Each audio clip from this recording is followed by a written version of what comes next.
I never meant to fall in love with a woman like Maya.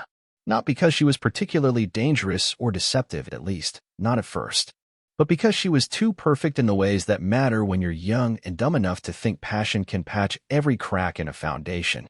We met in a bookstore, of all places. A tiny corner shop off 12th and Oak, where the scent of coffee beans and ink practically begged you to confess something meaningful to a stranger. She stood there, flipping through a novel by Tolstoy like she actually intended to finish it. She had this quiet elegance, like she belonged to a different era, her posture confident, her expression unreadable, and her voice, low, careful, like she knew the weight of every word before she spoke it. "Do you really think anyone reads Tolstoy for fun?" I asked, half mocking, half curious. She looked up, one brow raised, lips barely curling. "Only men trying to impress women," she said, not missing a beat. And just like that, I knew I was screwed. We got coffee, then dinner, then Sundays, then years. It felt like we grew roots together. Bought a condo with a broken dishwasher. Laughed about its leaks. Hosted awkward dinner parties with her coworkers from the gallery and my fellow architects, where everyone tried too hard to seem interesting. We even had a paper swan collection we added to each anniversary, an idea that started as a joke when we realized we couldn't keep a plan alive for more than 3 weeks. Maya had this habit of humming while she cooked, never a whole song, just fragments, like someone tuning a memory. And me? I was the kind of guy who believed that if you worked hard, loved harder, and didn't forget anniversaries, life would repay you in loyalty. Simpler times. But sometimes, the cracks don't show until it rains. It began with a slow withdrawal, late gallery nights that turned into entire weekends. She stopped humming when she cooked, started wearing perfume again. And somewhere between our 7th and 8th paper swan, I realized I was more roommate than husband. Still, I didn't ask questions. That's the part that still eats at me. Not the betrayal, not the lies, not even what came later. No. The part that burns is how long I kept pretending I didn't feel it unravel. And it wasn't until that third dinner with her curator friend that I realized just how far the string had already slipped through my fingers. The man's name was Julian. I remember because Maya said it like it was dipped in wine, slow, smooth, indulgent. Julian's this, Julian's that. He was a curator at the same gallery Maya worked at, supposedly just back from Prague. Of course he was. People like Julian are always just back from Prague. The first time I met him was at a rooftop mixer Maya dragged me to. One of those events with string lights, overpriced wine, and conversations so shallow you could wade through them in dress shoes. Julian arrived fashionably late, wearing a suit so crisp it probably filed its own taxes. He shook my hand with 2 fingers and a perfectly rehearsed smile. The kind of guy who's read exactly one book by Nietzsche but quotes him like it's scripture. "Ah, so you're the architect," he said, like I was some local attraction. "Maya told me all about your work with sustainable materials. Fascinating stuff." I nodded. "And you're the guy with the clean shoes." He blinked. "Pardon? You work in a gallery, yet your soles aren't scuffed. Either you float, or you don't actually walk through exhibitions." He laughed, thin, polite, and just enough to cover his confusion. Maya touched his arm and leaned in, whispering something I pretended not to notice. They laughed together, that tight, inside joke kind of laugh. I swallowed hard. The wine tasted like rust. From that moment on, I paid attention, because I knew that kind of laughter. I used to make her laugh like that. Back home, I didn't bring it up. What was I going to say? That her coworker was a little too polished? That her smile turned slightly warmer when she looked at him than it did for me? That wasn't evidence. That was paranoia wearing cologne. So I played the good husband. She started staying later at the gallery, saying Julian was prepping for a private showing. I nodded like I believed her. Every time. One Thursday, I came home to find our dinner cold on the counter and Maya missing. No call. No text. No humming in the kitchen. The paper swans on the shelf watched me in silence, like little folded witnesses. I picked one up, the 7th-year swan blue, slightly torn on the edge from when our cat tried to eat it, and held it in my palm. That's when I felt it. That first flicker. Not rage. Not yet. Something colder. Something quieter. Like an engine turning over in the dark. Because I knew. Deep down, I knew. But the thing about betrayal is, you never want to open the door to it until it kicks it down itself. And trust me, it would. It happened on a Saturday. Funny how the worst days of your life rarely start that way. The sun was out. I'd just finished a project I'd been buried in for weeks, a boutique hotel lobby design with arches Maya would have loved. I remember thinking I should take her to see it when it was finished. Maybe it'd remind her. I decided to surprise her at the gallery. I brought her lunch, like I used to back when we were still in the honeymoon glow. Sandwiches, fancy lemonade, even a chocolate chip cookie because she always claimed she didn't like dessert but somehow managed to eat half of mine. The gallery had a small rear entrance employees used. I'd been there dozens of times, usually with Maya dragging me in to see some obscure installation made entirely of yarn or haunted teacups or whatever passed for art that month. The door was unlocked. That should have been my first clue. Maya was meticulous. She triple-checked the stove, the car doors, the thermostat, yet here was her gallery door, swinging open like a bad omen. I stepped in, lunch bag in hand, and immediately heard voices echoing from the upstairs loft area. The gallery was quiet otherwise, no visitors, no receptionist. Just the faint hum of track lights and two people talking. I know I should have turned around. I didn't. Julian's voice carried first. You should have told him by now. Maya laughed, a sound I hadn't heard in weeks. Not like that. I will. Just not yet. He's been so wrapped up in work. Timing matters. You say that every week, Julian replied, his voice low and smooth. Maybe you just don't want to lose the house keys. There was a silence then, a long one. I moved to the bottom of the stairs, my heartbeat loud in my ears. Then she said something I'll never forget. Don't make this harder than it already is, Jules. He's not a bad guy. He just stopped being the guy. That sentence hit me like an architectural collapse, slow-motion rubble falling in on itself. I stood there, sandwiches turning soggy in the bag, unable to move, unable to breathe. I didn't go up the stairs. I didn't need to. I backed away. Left the bag at the bottom step. Walked out the same door that wasn't locked. On the way home, I didn't cry. Didn't scream. I didn't even curse. I drove like someone half asleep, the kind of calm that only comes when the storm has already hit, and your brain's too stunned to feel it. That night, I sat on the couch and stared at the ceiling. She came home late. Sorry, she said, breezing past me. Gallery ran late. I looked up at her, and for a second, she froze, like some primal part of her sensed I knew. But I just nodded. Okay. Because I wasn't going to explode. Not yet. The best architects know, if a structure's flawed, you don't knock it down in a tantrum. You plan the demolition. With precision. And I had just started drawing the blueprints. The thing about betrayal is, once you see it, really see it, it's impossible to unsee. Like the moment you finally notice the hairline cracks in a wall you've walked past 1,000 times. And suddenly you realize the whole structure's unsound. I didn't confront her that night. Didn't scream or cry or throw anything. I did what I've always done when something breaks. I studied it. The next morning, I woke up before Maya. She was curled up under the comforter like a woman with nothing to hide, dreaming her easy lies. The air in the bedroom felt different. Not colder. Not warmer. Just hollow, like the soul had been drained out of it. She stirred slightly. I kissed her forehead before leaving for work. That was the last genuine touch she'd ever get from me. At the office, I didn't tell anyone what happened. No pity parties. No water cooler confessions. I logged into my computer and opened a blank digital blueprint. Not for a building. For an exit. Because I wasn't going to leave like a kicked dog. I was going to leave like a man who saw the fire coming and walked through it wearing gasoline, smiling. Step 1. I opened a new bank account. Just under my name. Quiet. Clean. I started siphoning off bits from our joint account, small amounts. Unnoticeable. I'm not greedy, but I'm not stupid either. I had helped build our life, so I wasn't leaving empty-handed. Step 2. Passwords. I changed mine. Broke into hers. Maya was predictable when it came to tech. Her gallery login used our anniversary. Her email? Our old cat's name. Within 2 hours, I had every message she ever sent to Julian, and some she clearly thought she'd deleted. There it was. A digital trail of flirtations, half-naked selfies taken in gallery backrooms, calendar invites disguised as studio sessions, and my personal favorite, a shared document titled Copenhagen Plan. Apparently, they were planning to move to Denmark. She had an application open at an art institute. Julian had friends in immigration. I read through it all with a detached calm, sipping my black coffee while the woman I married was digitally drawing up a life that didn't include me. Step 3. Camera. I ordered a small one. Wireless. Disguised as a charger.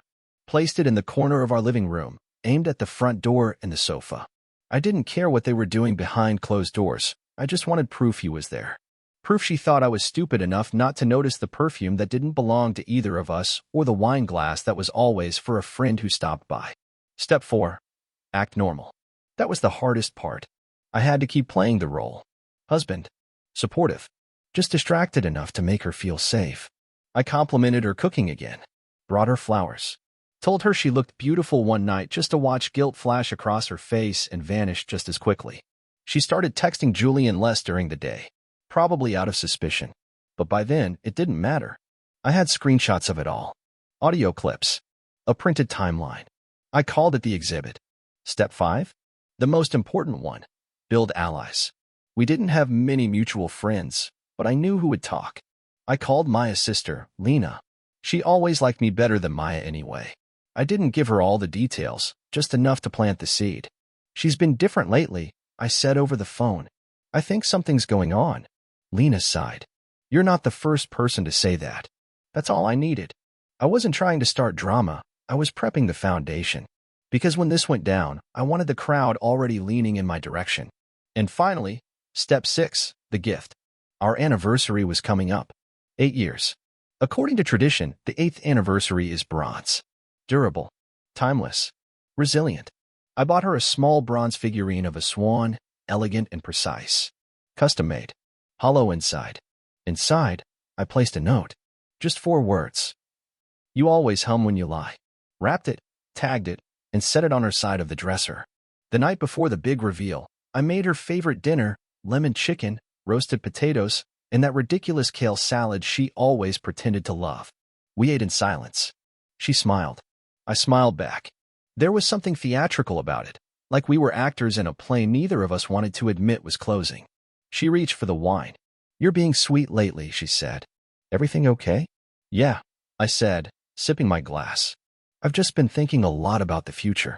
Good thoughts, I hope. I smiled. Oh yeah, very clear thoughts. She went to bed early that night. Said she was tired, probably from rehearsing more lies.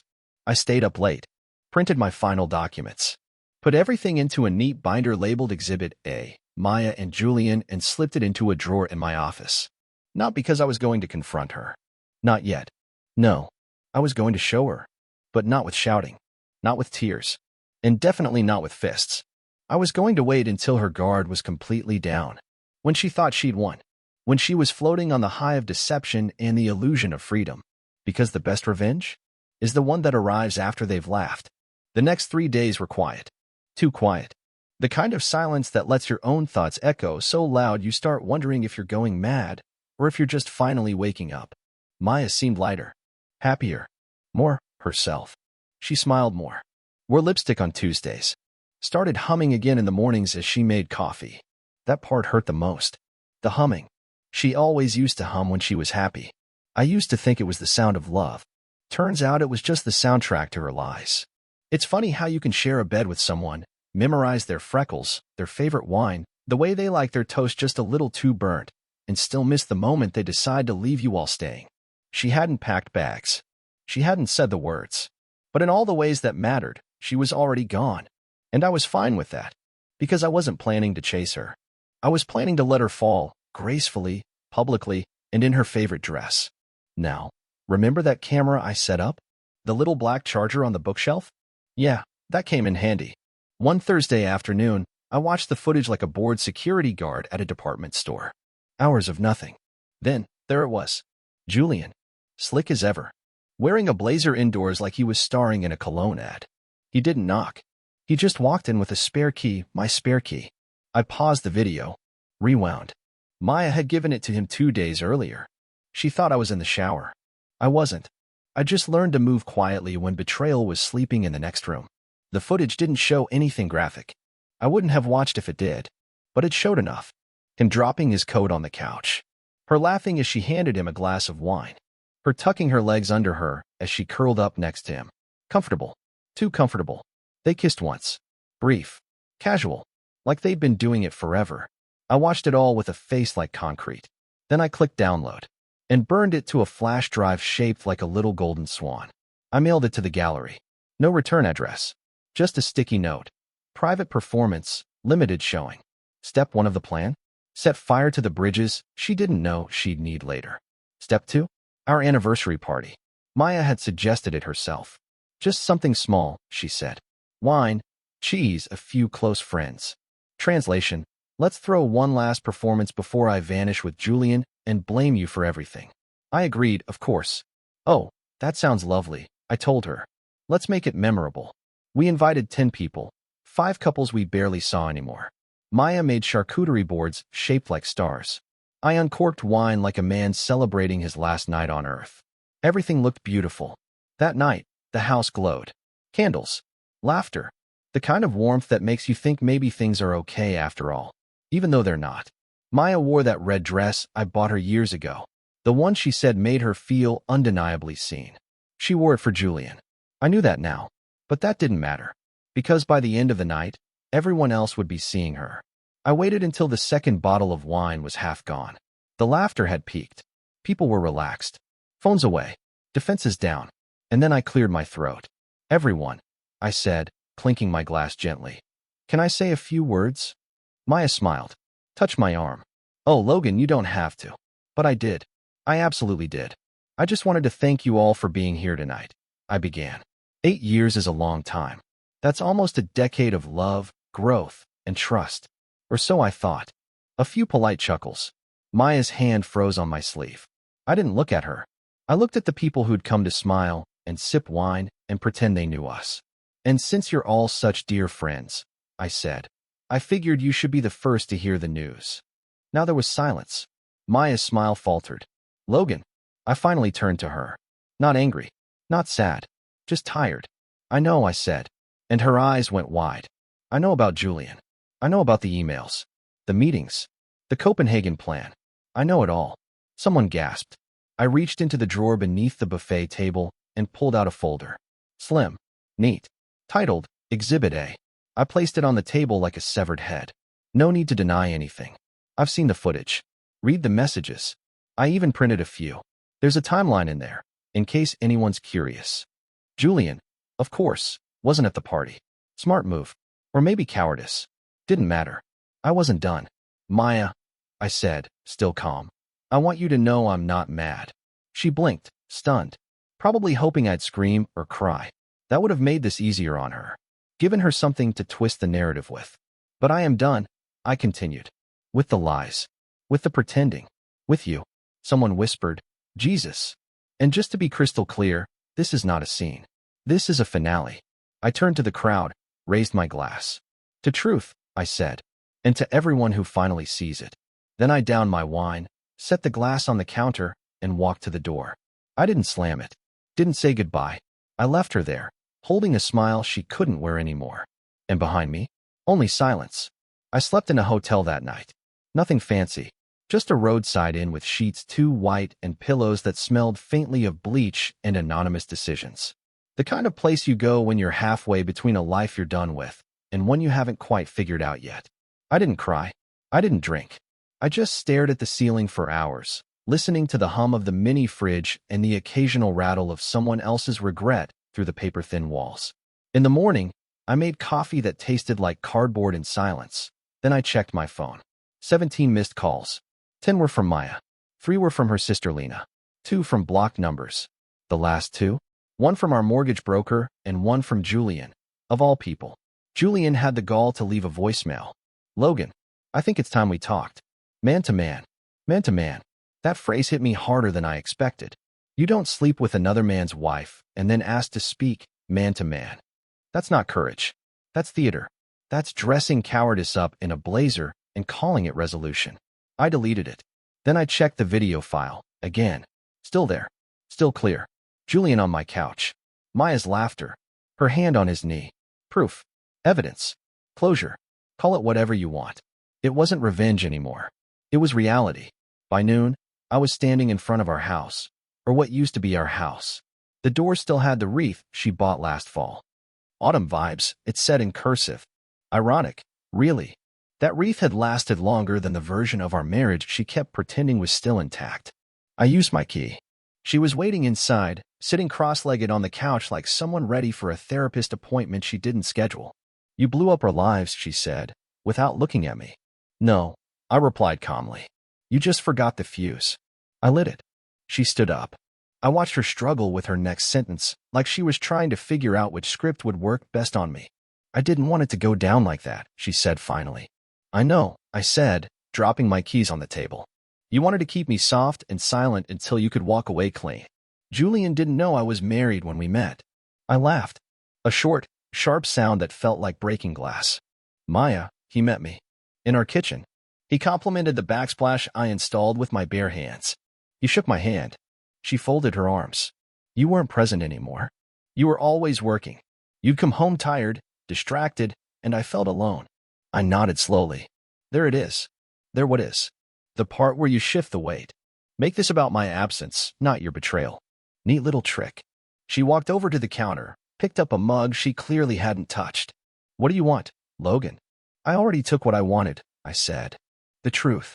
You gave it to me, wrapped in gallery lies and wine breath. She set the mug down too hard. You embarrassed me in front of everyone. I stepped closer, just enough for her to see that I hadn't come here to apologize. No, Maya. I revealed you. There's a difference. She opened her mouth to argue, but closed it again. Her eyes dropped to the floor. I guess we're really done, she said, voice cracking slightly. I nodded. Yeah, we've been done. You just didn't notice. I walked past her and down the hallway toward my office. I grabbed the folders I'd packed 2 nights ago. Deed copies, my valuables, personal files. A jump drive of architectural work I didn't trust to cloud storage anymore. As I turned to leave, I saw her standing in the doorway, arms crossed, head tilted. So that's it. No, I said. There's still one thing left. Her eyebrows lifted slightly. I held up the bronze swan. The one from our 8th anniversary. The one that was supposed to be decorative. She reached for it, maybe hoping it meant something. That I still cared. That there was something inside. There was. She opened the base. Inside? A small slip of paper. For words. You always hum when you lie. She froze. Her breath caught. For the first time in weeks, she looked afraid. Not of me, but of herself. Of what she'd become. I left without saying another word. That night, I stayed at a friend's place, Cole, a guy I knew from architecture school. Solid dude. The kind who doesn't ask questions unless you start asking them first. We sat on his porch drinking decent beer in comfortable silence. I told him everything. He didn't flinch. Just nodded, listened, and cracked open another bottle. I always knew she had secrets, he said. Why? She was too polished, he said. People like that either got nothing to hide or everything. No middle ground. We sat there until the sky turned that deep, forgiving blue that only shows up when your world's been burned to the ground. You okay? He asked, finally. I exhaled slowly. Not yet, I said. But I'm done bleeding over someone who never planned to stop cutting. He raised his bottle. To what's next? I clinked mine against his. To demolition. I didn't jump into rebuilding. I studied it first. Because moving on isn't about putting your life back together. It's about building something new that doesn't have room for the old ghosts. And I had plenty of them. The first thing I did was call my lawyer. Not the guy Maya and I had used to set up our will, the real lawyer. The kind with a memory like a ledger and a personality like concrete. He reviewed my file, leaned back in his chair, and said, You're going to come out of this just fine, Logan. You've documented everything? Everything. Even the video? I nodded. Flash drive. Timestamped. Multiple backups. He smiled. Then let's play chess. The next month was surgical. We filed. We froze accounts. We split assets on paper. The house? I didn't want it. Not because it wasn't mine, but because it had absorbed too many conversations I'd never unhear. I let her keep it. But I took the land I'd bought outside the city. Quiet. Empty. Waiting for something worth planting. Julian? Lost his job at the gallery. Apparently, someone leaked footage of him networking in inappropriate ways. Gallery donors don't like scandals. Turns out, passion doesn't cover rent when you're blacklisted. Maya? She tried to play victim. Cried during mediation. Said I humiliated her. Said I was manipulative for recording her, like that was the betrayal. Her lawyer attempted a sympathy push. Didn't work. Because the thing about people like Maya? They get so used to lying with confidence, they forget truth can stand without makeup. 6 months later, I ran into her. Whole different woman now, hair shorter, smile tighter, walking a little slower. Like life had started whispering what I shouted on that anniversary night. She saw me at the grocery store. I was in line, buying coffee and 2 apples. She hesitated, then walked over like she wasn't sure if I was real. Logan, she said. I turned. Hey, Maya. We stared at each other like strangers wearing old skin. You look good, she offered. You don't have to say that. No, really. You do. I smiled. Not the old kind. Not the soft, forgiving one she used to earn with puppy eyes and false apologies. Just a polite nod. Thanks. She waited, probably expecting me to ask how she was. I didn't. So, she said, I heard about your new firm. Congratulations. I nodded. Yeah, it's doing well. Pause. I'm glad. And for a moment, she looked like she wanted to cry. Or maybe scream. Or ask me to tell her it didn't all fall apart because of her. But I didn't give her that comfort. She made her choices. She just never expected the consequences to have such good posture. I paid for my groceries and walked past her. Didn't look back. Didn't need to. Because the man she used to know would have hesitated. Would have wondered if maybe, just maybe, there was still something there to salvage. But I was no longer that man. People ask what the hardest part was. The nights? No. The paperwork? No. The moment I walked out? Not even close. The hardest part was unlearning the habit of defending someone who wouldn't have thrown me a rope if I were drowning. Maya wasn't all bad.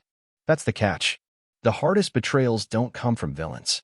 They come from people who made you feel like home, until they burned it down with you still inside. But I survived. More than that, I thrived. My firm grew faster than I expected.